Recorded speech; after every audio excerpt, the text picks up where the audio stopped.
All right, so I'm just kind of skipping along because there's a lot of people around, and yeah, so it gets difficult to film. But this is a Mazda RX7. What year is this one? This one is a 85, so this would have been close to the final year. Now what's cool about this, and actually he has a demonstration up there, is this is a rotary engine.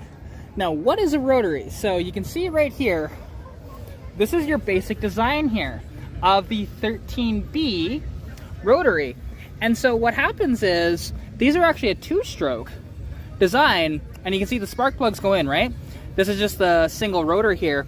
But basically, so when this turns, it'll create the compression stroke, and then and the spark plugs will fire and everything, and that's how it does it. These are actually quite unique, and Mazda used the rotary design for many, many years. The design was initially from a German with the last name Wankel. That's why they're called Wankel rotaries, actually. And to be honest, it's really, really cool.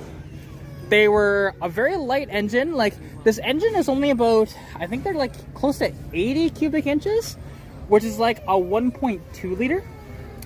But they made about 120-ish horsepower if you got the non-turbo one. And they were incredibly light. You know, like, it's amazing how small this engine is, right?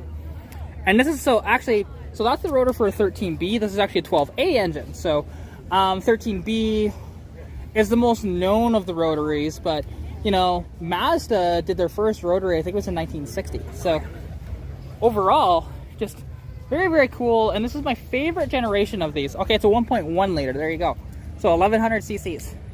But yeah, just absolutely in love with this. And I'd love to play with one of these someday, but we'll see. This one, especially with the manual transmission in it, I love that a lot, the 5-speed. Just very nice.